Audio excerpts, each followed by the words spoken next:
Hello mga katindera, for today's mini vlog video again, Graham ice cream bar na naman ang lola nyo. So ito na nga po, no? Gagawa nga po ulit tayo ng Rocky Road at naubos nga po ang ating Rocky Road at ating cookies and cream. So yun nga po at nilagay ko nga to sa freezer ng pagkabili ko kasi nga gusto ko makagawa agad after 2 to 3 hours. So ganyan po ang peg niya kapag galing siya ng freezer. Huwag lang nyo susobra ng oras sa freezer kasi mahirap pa talaga siyang tanggalin at parang magtutubig na siya kapag napabayaan nyo sa freezer ng matagal. So after nga nyan, i-hand mixer na nga po natin siya mga katindera.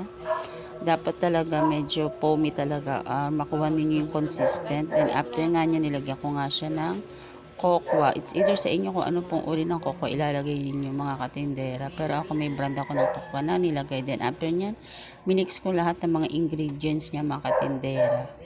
Medyo magastos ang Rocky Road mga katindera. Medyo mahal ang kanyang puhunan unlike sa ibang mga flavor. Sa cookies and cream, medyo okay lang ang presyohan natin to. Pero siname price ko na lahat sila. Kahit medyo mas mahal ang ingredients ng Rocky Road kasi syempre ang Rocky Road marami talaga siyang ilalagay na ingredients para ma-achieve mo ang lasa. Thank you for watching. Bye bye.